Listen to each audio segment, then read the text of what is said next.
Now, I'm going to give you a story. It's an Indian story about an Indian woman and her journey. Let me begin with my parents. I'm a product of this visionary mother and father. Many years ago, when I was born in the 50s and 60s didn't belong to girls in India. They belonged to boys. They belonged to boys who would join business and inherit business from parents. And girls would be dolled up to get married. My family in my city and almost in the country was unique. We were 4 of us, not 1, and fortunately no boys. We were 4 girls and no boys. And my parents were part of a landed property family. My father defied his own grandfather, almost to the point of disinheritance, because he decided to educate all 4 of us.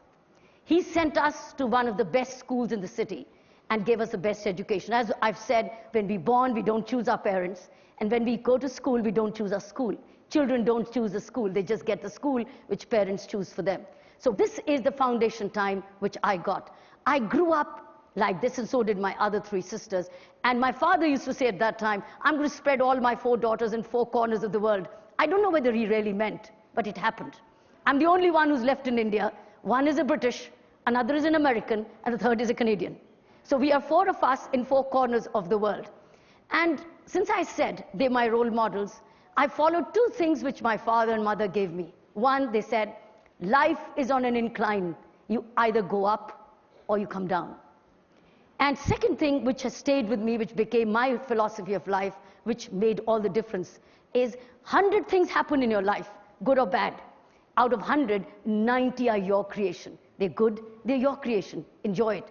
If they're bad, they're your creation. Learn from it. 10 are nature sent, over which you can't do a thing. It's like a death of a relative, or a cyclone, or a hurricane, or an earthquake.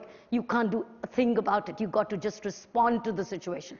But that response comes out of those 90 points. Since I'm a product of this philosophy of 90-10, and secondly, life on an incline, that's the way I grew up. I grew up to be valuing what I got. I'm a product of opportunities, rare opportunities in the 50s and the 60s, which girls didn't get. And I was conscious of the fact that what my parents were giving me was something unique, because all my best school friends were getting dolled up to get married with a lot of dowry. And here I was with a tennis racket and going to school and doing all kinds of extracurricular activities. I thought I must tell you this. Why I said this is the background. This is what comes next. I joined the Indian police service as a tough woman, a woman with indefatigable stamina, because I used to run for my tennis titles, etc. But I joined the Indian police service. And then it was a new pattern of policing. For me, the policing stood for power to correct, power to prevent, and power to detect. This is something like a new definition ever given in policing in India, the power to prevent. Because normally it was always said power to detect, and that's it, or power to punish. But I decided no, it's a power to prevent, because that's what I learned when I was growing up. How do I prevent the 10 and never make it more than 10? So this is how it came into my service, and it was different from the men. I didn't want to make it different from the men, but it was different because this is the way I was different. And I redefined policing concepts in India. I'm going to take you to 2 journeys, my policing journey and my prison journey. What you see, if you see the title called PM's car held, this is the first time Prime Minister of India was given a parking ticket. That's the first time in India, and I can tell you, this is the last time you're hearing about it. It will never happen again in India, because now it was once and forever. And the rule was, because I was sensitive, I was compassionate, I was very sensitive to injustice, and I was very pro-justice. That's the reason, as a woman, I joined the Indian Police Service. I had other options, but I didn't choose them. So I'm going to move on. This is about tough policing, equal policing. Now I was known that here's a woman who's not going to listen.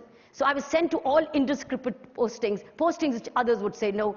I now went to a prison assignment as a police officer. Normally police officers don't want to do prison. They sent me to prison to lock me up, thinking now there would be no cars and no VIPs to be given tickets to. Let's lock her up. Here I got a prison assignment. This was a prison assignment which is one big den of criminals. Obviously it was. But 10,000 men, of which only 400 were women. 10,000, 9,000 plus about 600 were men. Terrorists, rapists, burglars, gangsters. Some of them I'd sent to jail while as a police officer outside. And then, how did I deal with them? The first day when I went in, I didn't know how to look at them. And I said, do you pray? When I looked at the group, I said, do you pray? And they saw me as a young, short woman wearing a Pathan suit. They said, do you pray? And they said, they didn't say anything. I said, do you pray? You want to pray? They said, yes. I said, all right, let's pray. I prayed for them, and things started to change. This is a visual of education inside the prison. Friends, this has never happened where everybody in the prison studies. I started this with community support. Government had no budget. It was one of the finest, largest voluntarism in any prison in the world. This was initiated in Delhi prison. You see one sample of a prisoner teaching a class. These are hundreds of classes, 9 to 11. Every prisoner went into education program. Same den which they thought they would put me behind the bar and things would be forgotten, we converted this into an ashram. From a prison to an ashram through education. I think that's the bigger change. It is the beginning of a change. Teachers were prisoners. Teachers were volunteers. Books came from donated school books. Stationery was donated. Everything was donated because there was no budget of education for the prison. Now, if I had not done that, it would have been a hellhole. That's the second landmark. I want to show you some moments of history in my journey, which probably you'll never ever get to see anywhere in the world. One, the numbers you'll never get to see. Secondly, this concept. This was a meditation program inside the prison of over 1,000 prisoners. 1,000 prisoners who sat a meditation. This was one of the most courageous steps I took as a prison governor. And this is what transformed. You want to know more about this? Go and see this film, Doing Time, Doing Vipassana. You'll hear about it and you'll love it. And write to me on KiranBedi.com and I'll respond to you. Let me show you the next slide. I took the same concept of mindfulness, because why did I bring meditation into the Indian prison? Because crime is a product of distorted mind. It is distortion of mind which we needed to be addressed to control, not by preaching, not by telling, not by reading, but by addressing your mind. I took the same thing to the police, because police equally were prisoners of their mind, and they felt as if it is we and they, and that the people don't cooperate. This worked. This is a feedback box called the petition box. This is a concept which I introduced to listen to complaints, listen to grievances. This was a magic box. This was a sensitive box. This is how a prisoner drew how they felt about in the prison. And if you see somebody in the blue, yeah, this guy, he was a prisoner. And he was a teacher, and you see everybody busy. There was no time to waste. Let me wrap it up.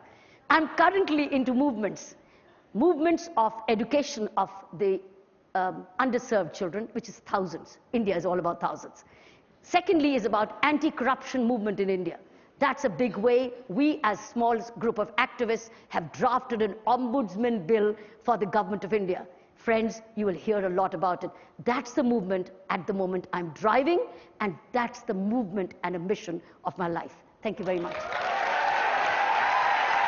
Thank you. Thank you very much. Thank you. Thank you. Thank you. Thank you.